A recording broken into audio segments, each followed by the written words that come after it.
Bueno, buenas tardes. Vamos a dar inicio a esta forma de dar las clases en Derecho Penal 2 tradicional. Ustedes ya tuvieron la clase de apertura con el doctor Urra, donde les hizo conocer, digamos, cómo está integrada la cátedra. Yo soy el doctor Fernando Sánchez Freites, que estoy encargado interino. Y bueno, vamos a dar todo Derecho Penal 2, la parte especial del Código, en la que vamos a ver delito por delito. Ustedes ya vieron las primeras herramientas de Derecho Penal 1, acerca de la autoría, del concurso de delito, de participación criminal. Bueno, y ahora lo que se va a ver, ni más ni menos, es cada figura delictiva, para lo cual ustedes tienen el instructivo acercado ahí en la página de la cátedra de cuáles son las bolillas que va a dar cada docente, como que también cuándo van a ser las clases de cada educador, para que ustedes puedan tener todo el contenido. Es cierto de que como material tienen cualquier libro de Derecho Penal parte especial, hay muchos manuales dando vueltas, muchos libros, algunos con texto de más de un tomo, pero no es menos cierto también de que está muy próximo a salir el manual de la cátedra, que está totalmente actualizado y ampliado, que va punto por punto del programa, y yo creo que en los próximos días ya va a estar a la venta en el departamento de publicaciones de la facultad a un precio subsidiado para los alumnos.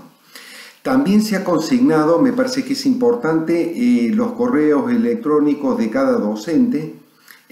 Así que ustedes, cuando tengan alguna duda de los temas que dio cada uno de ellos, inclusive los que voy a dar yo, si hay alguna duda, ustedes bien se pueden dirigir con un correo electrónico hacia el docente, siendo puntuales en la consulta que quieren hacer, dónde está la duda, si no entendieron un determinado punto, y el docente se lo va a evacuar, ¿sí? Cosa que ustedes, digamos, no tengan ningún tipo de duda.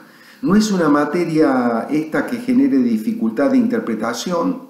El principal material que tienen que tener ustedes es el Código Penal, que esté lo más actualizado posible, ¿sí? El docente se va a encargar de decirle cuándo los artículos han sido modificados, si ustedes tienen un Código Penal viejo, pero quédense tranquilos que van a tener suficientemente la explicación del caso para que no les genere ninguna duda.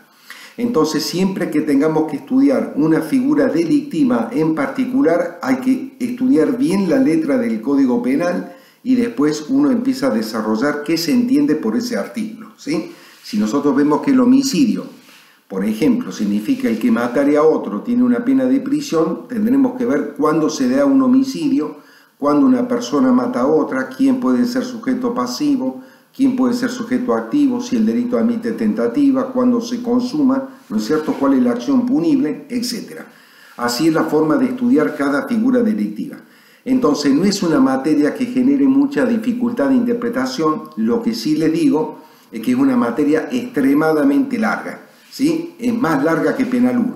Entonces, tienen que tener ustedes la disciplina de ir estudiando y viendo cada vez que el docente le baja el material, ahí nomás ir estudiando, porque va a llegar el día del parcial, que después vamos a noticiar con tiempo cuándo es el primero, cuándo es el segundo, cuál es el contenido del primero y cuál es el contenido del segundo, para que no lo sorprenda, digamos, muy prontamente. Entonces hay que tener la disciplina de ir estudiando permanentemente. Cada uno que ve bajada la clase, hay que meterse en el código, en el material que se les da, para estudiar la materia, ¿sí? Bueno, a mí me ha tocado dar los delitos contra el honor, los delitos contra el Estado civil y los delitos contra la administración pública. Los delitos contra el honor los vamos a dar en dos clases. Este es el primer video, y en donde vamos a desarrollar el artículo 109, 110 y 111 del Código Penal. Y después voy a dar en la segunda clase el artículo 112 al 117 bis del Código Penal. Y ahí terminamos los delitos contra el honor. Los delitos contra el Estado civil también los vamos a dar en dos clases. Vamos a dividir todo el capítulo de los delitos contra el Estado civil en 2 videos. Y después los delitos contra la administración pública, que es un capítulo mucho más largo, lo vamos a dividir en 3 clases, ¿sí? Bueno, vamos a comenzar entonces con esta unidad número 2, que son los delitos contra el honor. Ustedes tienen que ver que lo que vamos a descomprimir acá es el artículo 109, 110 y 111 del Código Penal. Este es el video donde vamos a ver esos 3 artículos. Pero recuerden de que toda infracción penal tiene un bien jurídico, ¿sí? Si nosotros nos vamos al delito de hurto, por ejemplo, vamos a ver que se protege la propiedad. Si nosotros agarramos el delito de homicidio, por ejemplo, vamos a ver que se protege la vida de las personas. Si nosotros agarramos también el delito de falsedad documental del artículo 292, vamos a ver que se protege la fe pública. Entonces, cada infracción penal tiene un bien jurídico protegido y de ahí que se castiga al delincuente que infringe la letra de la norma. Habría que preguntarse cuál es el bien jurídico protegido en los delitos contra el honor. Fundamentalmente, los delitos contra el honor son 2, fundamentalmente, que tenemos la calumnia y la injuria. Primero vamos a hablar del bien jurídico protegido. Lo primero que hay que decir que el bien jurídico protegido en esta gama de delitos es el honor. El honor es un bien de naturaleza, digamos, inmaterial. Se trata de un delito que se comete contra las personas y si bien no vulnera la integridad física de la persona, es decir, no la daña, no la hiere, digamos, sí no es menos cierto de que ataca, digamos, la integridad moral del sujeto.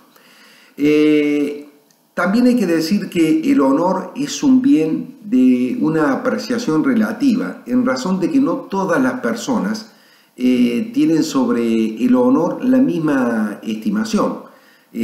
Así como para algunos sujetos el honor es todo, para algunas personas no significa absolutamente nada. Pero ¿qué es el honor? El honor para la doctrina penal es un conjunto de cualidades valiosas que pueden ser morales, éticas, familiares, culturales y que la comunidad las aprecia como atribuible a una determinada persona. Y así, dentro de ello, se distingue a un honor subjetivo y a un honor objetivo. El honor subjetivo es el que uno tiene, la autovaloración, ¿sí? La autoestima que yo mismo tengo, es mi honra, ¿sí? La que siempre quiero proteger. Y esto importa una serie de características o de condiciones que pueden ser profesionales, sociales, que yo creo tener y que son merecedores de ser vulneradas por medio de algunos de los comportamientos delictivos que prevé el Código. Y el honor objetivo es la reputación, digamos, la valoración de tipo social, real o aparente que hacen los demás miembros de la comunidad sobre mí, ¿sí? Sobre una determinada persona. Se trata de un crédito o fama que tiene determinado sujeto. Lo importante de destacar acá es que nuestro Código Penal protege ambos tipos de honor, es decir, que va a castigar a quien vulnere un honor subjetivo o un honor objetivo. Los dos tienen protección legal. Lo importante también para destacar acá es que no necesariamente para cometer el delito el delincuente tiene que tener un animus injuriandi, es decir, no necesariamente el sujeto para que sea delito debe decir, bueno, yo quiero vulnerar el honor de fulano de tal y por eso cometo el delito de una o determinada manera. El código no exige tanto, el código sí exige para castigar la calumnia o la injuria contra un sujeto pasivo, siendo conocedor quien lo dice de que está alterando y menoscabando el honor de la persona, en lo subjetivo o en lo objetivo. Bien, también se debe decir, porque es un tema importante, quién puede ser sujeto pasivo del delito contra el honor. En principio se puede decir que cualquier persona puede ser sujeto pasivo del delito de calumnia o injuria, ¿sí? Pero hay que hacer algunas distinciones. Por ejemplo, en cuanto a las personas jurídicas, estas como tal no pueden ser sujetos activos de estos delitos, porque las personas jurídicas no pueden delinquir, ¿sí? sino a través de sus directores. Pero ello no obsta a que puedan ser sujetos pasivos del delito de calumnia o de injuria, toda vez que ostentan un nombre comercial, una clientela, una reputación, una confianza pública, y eso es digno de ser protegido legalmente. En cuanto a los menores de edad, porque también debemos sostener lo siguiente: no cabe duda que cuando una persona tiene determinada edad, 25 o 30 años, puede sentirse herida y vulnerada en su honor por lo que el otro dijo. Pero supongamos que la persona que recibe esa injuria o esa calumnia tiene 3 años de edad o 5 años de edad, que no comprende lo que el sujeto activo ha dicho en contra de este niño. Entonces la pregunta es si los menores de edad pueden ser sujetos pasivos o no. Aún admitiéndose la posibilidad de que el menor no posea con suficiente entidad un honor objetivo o subjetivo, o ambos, ¿no? La doctrina termina por admitir que ellos pueden ser sujetos pasivos de estos ilícitos. Las razones que se alegan son las consecuencias futuras que el acontecimiento acaecido pueda acarrear al menor. Por ejemplo, su recuerdo puede subsistir en el tiempo y también puede perjudicarlo más tarde, ¿sí? A todo evento, sus progenitores o representantes legales pueden válidamente ejercer la acción respectiva tendiente a reparar la ofensa proferida. Otro tanto sucede con los incapaces, si pueden ser sujetos pasivos o no. Los dementes pueden ser sujetos pasivos de estos delitos a raíz de que en alguna ocasión han poseído personalidad y con ellas también tuvieron una reputación. Amén de que existe la chance de que algún día estos incapaces recuperen la capacidad, su salud mental y con esta sus personalidades perdidas. Frente a esta hipótesis va de suyo entonces que queda a cargo del representante legal, si lo considera necesario, el ejercer la acción respectiva a los efectos de reparar la ofensa materializada. Y otro tanto sucede con los muertos, es decir, ¿qué pasa si yo hago una calumnia o una injuria contra una persona que ya falleció? Acá hay que distinguir que nuestro código hace alusión de que solo pueden cometerse estos delitos contra una persona viva. Consecuentemente, existe una limitación temporal o de carácter procesal para acceder a la reparación integral provocado por la ofensa. Y así se dice: solo cuando en vida haya sido iniciada una acción de tal naturaleza, sus herederos forzosos podrán continuarla hasta su total terminación, mas se encuentran impedidos de iniciarla una vez fallecido quien haya sido objeto de ataque a su honor. En definitiva, careciendo ya de personalidad, técnicamente quienes han fallecido no pueden ser sujetos pasivos de un delito contra el honor. Para que quede claro, si yo cometo una calumnia o injuria contra una persona que ya está muerta, ahí no habría ilicitud y los herederos o representantes legales no pueden ejercer la acción porque la persona ya está muerta. Ahora, si yo cometo una calumnia o injuria contra una persona que está en vida, ¿sí?, y ejerció la acción penal y después fallece, se puede continuar a través de los herederos o representantes legales la continuidad de la persecución del delito.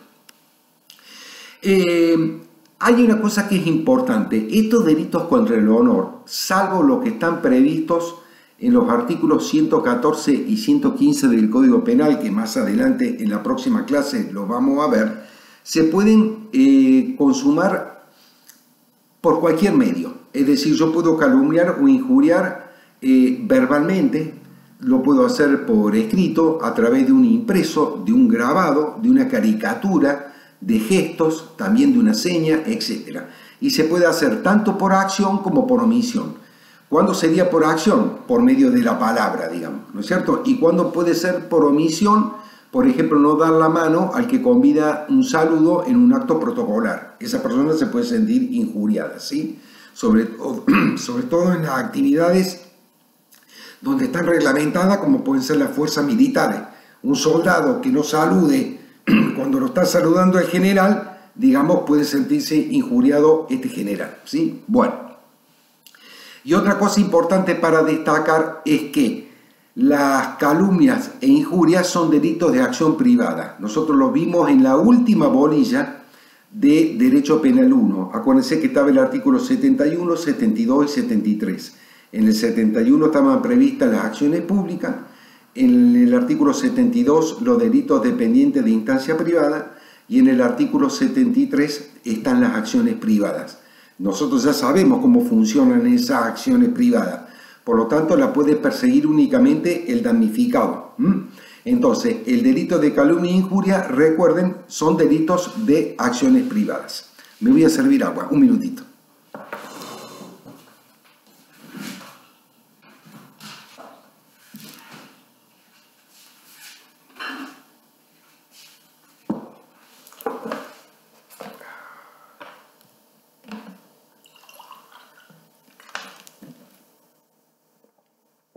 Bueno, ahora vamos a entrar a ver el delito de calumnia, que está previsto en el Código Penal. Yo lo tengo ahí, el Código Penal, y el artículo 109 dice: la calumnia o falsa imputación a una persona física determinada de la comisión de un delito concreto y circunstanciado que dé lugar a la acción pública será reprimida con multa de tanto a tanto. Y después dice: en ningún caso configurará delito de calumnia las expresiones referidas a asuntos de interés público o a las que no sean asertivas. ¿Qué quiere decir esto? Yo voy a cometer el delito de calumnia contra otro sujeto en la medida en que yo le atribuya a ese sujeto la falsa imputación, ¿sí?, de la comisión de un delito concreto y circunstanciado. Yo no le estoy diciendo al otro, cometiendo una calumnia de la siguiente manera: vos sos un ladrón. No, eso no es calumnia. Calumnia sería: vos el día tal, a tal hora, en tal lugar, procediste a hurtar tal objeto que no te pertenecía. Eso es atribuirle un delito de acción pública, y ahí es cuando se reprime. ¿Por qué? Porque eso que yo le estoy atribuyendo al sujeto es totalmente falso. Y yo soy conocedor de que eso es totalmente falso. Entonces, si yo le atribuyo a una persona física, ¿sí?, a una persona determinada, la comisión de un delito concreto y circunstanciado que dé lugar a la acción pública, yo voy a cometer el delito de calumnia. Otra cuestión que es importante, que dice el Código, que nunca va a configurar el delito de calumnia cuando sean expresiones referidas a asuntos de interés público. Por ejemplo, yo le puedo atribuir a una persona que después terminó siendo falso, ¿sí?, y que yo puedo saber de que puede llegar a ser falso, pero si el tema está referido a un asunto de interés público, no se va a dar por atipicidad el delito de calumnia.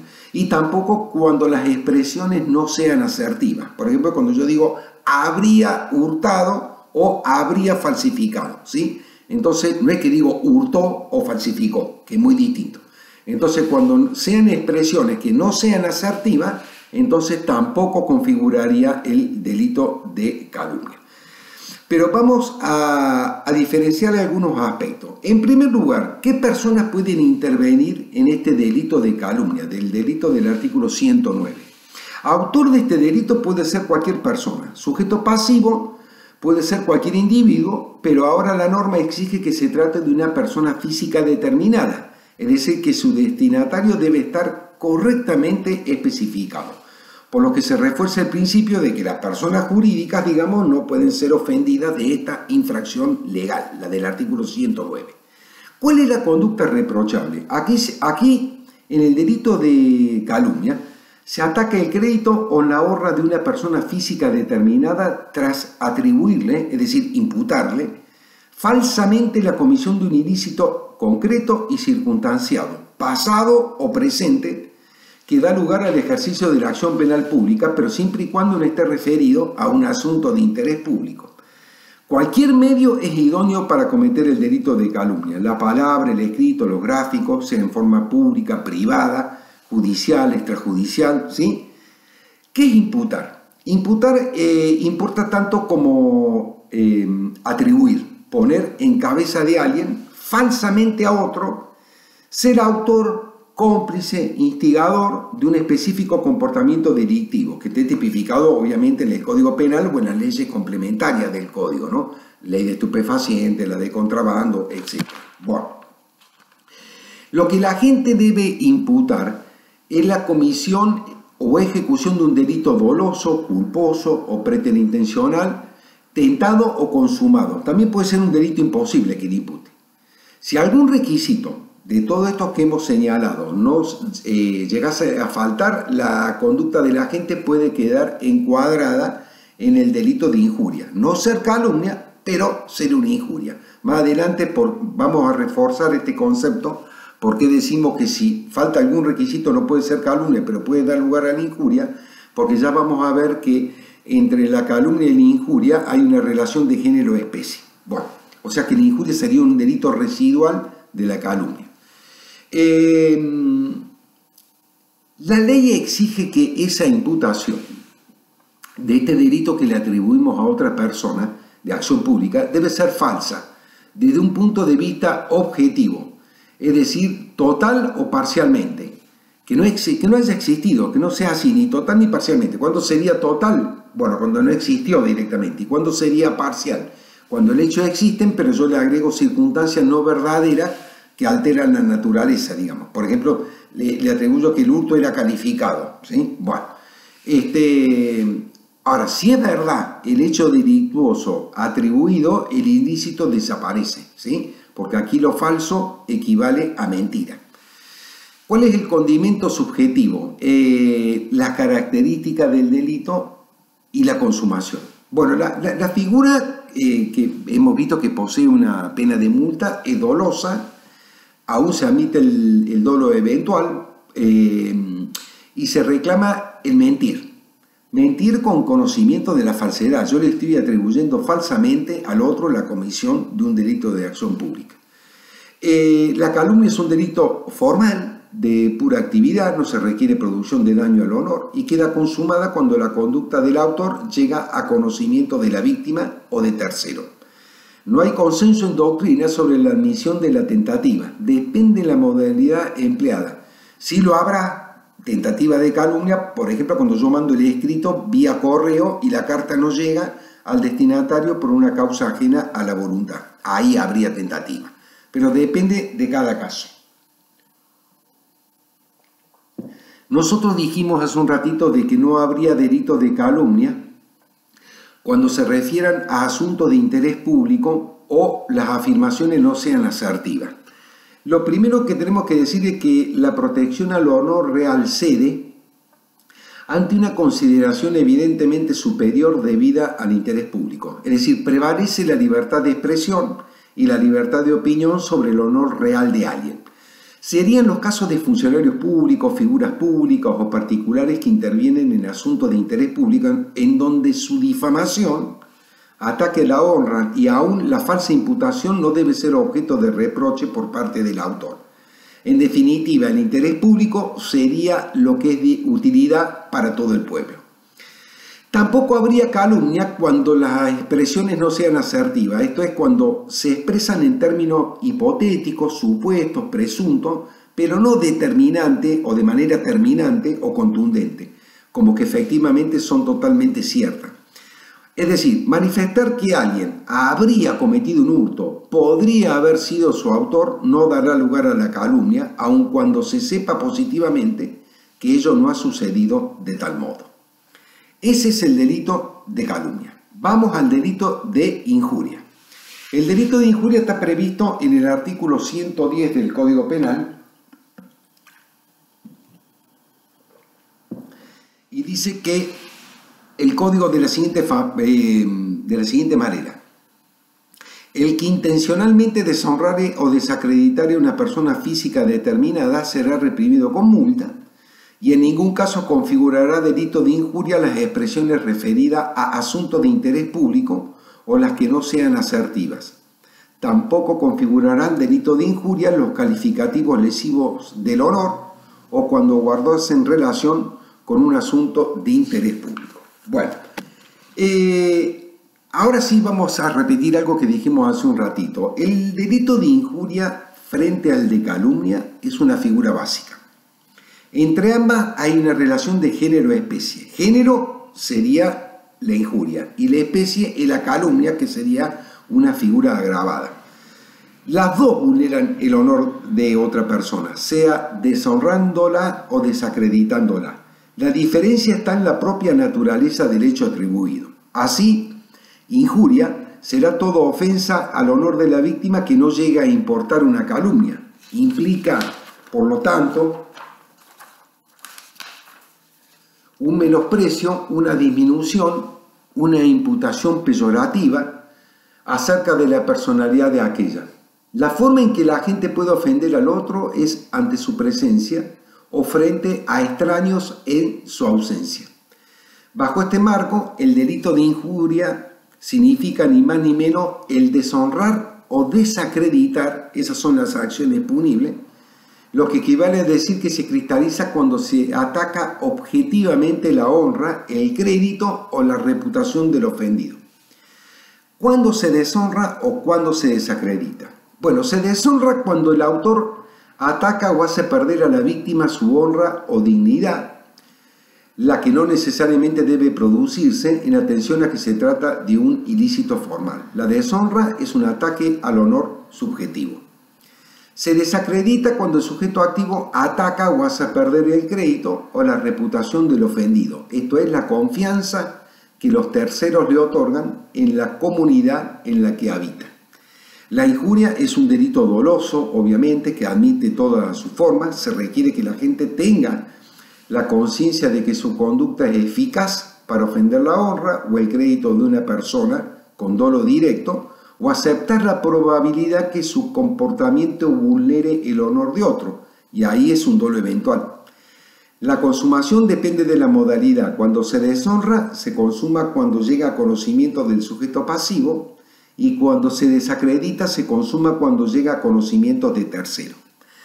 Al igual que en la calumnia, en la injuria también hay causales de atipicidad, que pese a deshonrar o desacreditar a otra persona, no va a ser típico el accionar del culpable y por lo tanto no habrá delito. ¿Cuándo se daría la atipicidad? En ningún caso va a configurar el delito de injuria cuando las expresiones estén referidas a un asunto de interés público o las que no sean asertivas, ¿sí? Sobre las dos ya nos hemos referido en el delito de calumnia y aquí pasa exactamente lo mismo. Y el tercero se refiere a calificativos del honor cuando guarden relación con un asunto de interés público, ¿sí? Y el último artículo que vamos a ver, que acuérdense lo siguiente, ¿no? Siempre pónganle a cada artículo del código, cuando tengan el código penal, en el 109 pongan calumnia, en el 110 pongan injuria, para que sepan cómo se llama cada delito. Y el artículo 111 tienen que ponerle la prueba de la verdad. Así se llama esta norma. Bueno, acuérdense que cada artículo tiene un nomen iuri, digamos, un nombre. Bueno, ¿qué es esto de la prueba de la verdad? Es evidente que en todo delito penal, por una garantía de presunción de inocencia, quien está acusado de un delito no debe probar nada. Si yo estoy acusado de un robo, de una estafa, de una falsedad documental, de una usurpación de inmueble, yo no tengo que probar mi inocencia. El que tiene que probar mi culpabilidad es el Estado. ¿Y el Estado cómo prueba la culpabilidad del delincuente? A través de un funcionario público que es el fiscal. El fiscal debe probar la culpabilidad. El imputado no tiene que hacer nada, ¿sí? El Estado debe probar, por el principio de inocencia. Sin embargo, fíjense que en los delitos contra el honor sucede algo muy particular. Vamos a ver qué dice el código con la prueba de la verdad.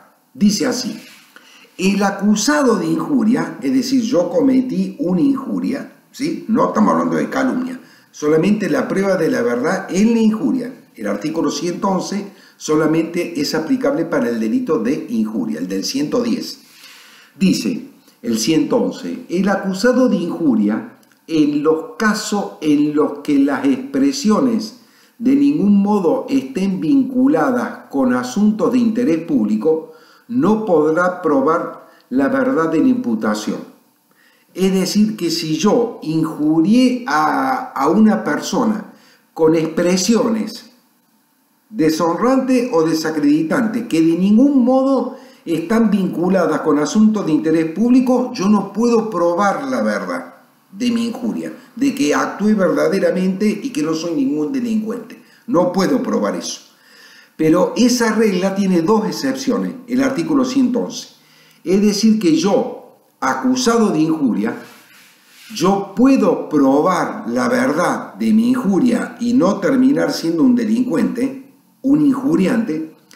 Uno, si el hecho atribuido a la persona ofendida hubiere dado lugar a un proceso penal. Es decir, que yo dije, fulano de tal es un ladrón, yo puedo probar de que es un ladrón, porque cuando dije eso, voy a probar de que él tiene una causa penal abierta por hurto calificado.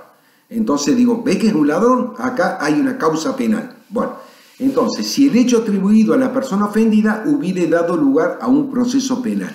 Y la segunda excepción en la que el injuriante puede probar su verdad de que no cometió delito pese a deshonrar o desacreditar, es si el querellante, es decir, la víctima, pide la prueba de la imputación dirigida contra él. Y dice el código, en estos dos casos, si se probare la verdad de las imputaciones, la del autor, el acusado quedará exento de pena. Es decir, que es una excusa absolutoria, ¿sí? Bueno, entonces, ¿qué podemos decir acá? Así como en la calumnia existe una amplia libertad probatoria, esto no sucede en la injuria. Pues en la injuria, la prueba está restringida por la denominada exceptio veritatis, que es la prueba de la verdad, pero solo para los casos autorizados por el Código y a consecuencia de que a veces las expresiones sobre hechos verdaderos pueden constituir una injuria.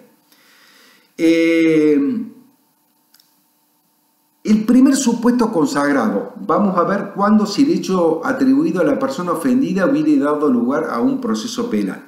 Acá se autoriza a probar la verdad de la imputación cuando el hecho endilgado a la víctima hubiere dado lugar a una causa criminal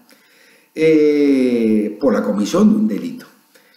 Así se exime de pena a quien ha opinado acerca de una persona que tiene abierto un proceso penal por algún hecho que le fuera atribuido anteriormente. En consecuencia, será necesario esperar el resultado de aquel proceso para poder así establecer si en verdad el imputado ha cometido el delito de injuria o si solamente se ha referido al ofendido como una persona que ha cometido un delito. Pero esto no podrá afirmarse hasta tanto no se resuelva definitivamente aquel proceso penal que ha sido abierto por aquellas razones. Es decir, si yo quiero probar la verdad de mi imputación y no responder penalmente por el delito de injuria, por haber desacreditado o deshonrado al ofendido, sí puedo probar mi verdad si el hecho que yo le atribuí ha dado lugar a un proceso penal. Pero para que yo quede eximido de pena hay que esperar el otro proceso a ver cómo termina. Si terminan declarándolo culpable de aquel delito, yo voy a quedar eximido de pena, porque yo pruebo la verdad de esa imputación que le hice con anterioridad. El segundo supuesto consagrado, que lo vamos a recordar, si el querellante pidiere la prueba de la imputación dirigida contra él, acá se permite al acusado de injuria probar la verdad de su imputación cuando el querellante se la pida de manera expresa. Se debe demandar esto al instante de interponer la querella, es decir, yo ofendido del delito de injuria, voy a querellar a fulano de tal que me deshonró y me desacreditó. Y le digo al juez cuando interpongo la querella que pruebe la verdad de la imputación. Eso es a pedido del querellante. Entonces, este es un supuesto. Así el ofendido de atribuciones injuriosas puede no solo lograr la sanción del justiciable, sino también la demostración que el hecho es falso. En definitiva, la prueba reclamada por el querellante le permite convertir su proceso de injuria en un juicio de honor. Consecuentemente, la norma, la que estamos descomprimiendo, establece una facultad hacia la víctima de injuria de poder solicitar la prueba. Y no acreditada la verdad de la imputación, su honor resulta reivindicado. Así, el verdadero desprestigio cae sobre el autor de la injuria. Entre tanto, si el acusado no hace nada o si las pruebas que presentó generan dudas, la condena por injuria va a ser inevitable. Pues él debe aquí probar, por el pedido que le hizo el querellante, la veracidad de su dicho. ¿Sí? Bueno, muy bien. Acá hemos terminado la primera clase. Hemos descomprimido el artículo 109, 110 y 111 del Código Penal, más el bien jurídico protegido contra el honor. En el próximo video, la próxima clase, vamos a hablar sobre el artículo 112 al 117 bis del Código Penal, uno por uno, y así vamos a dar por finalizado los delitos contra el honor. Es todo. Muchas gracias.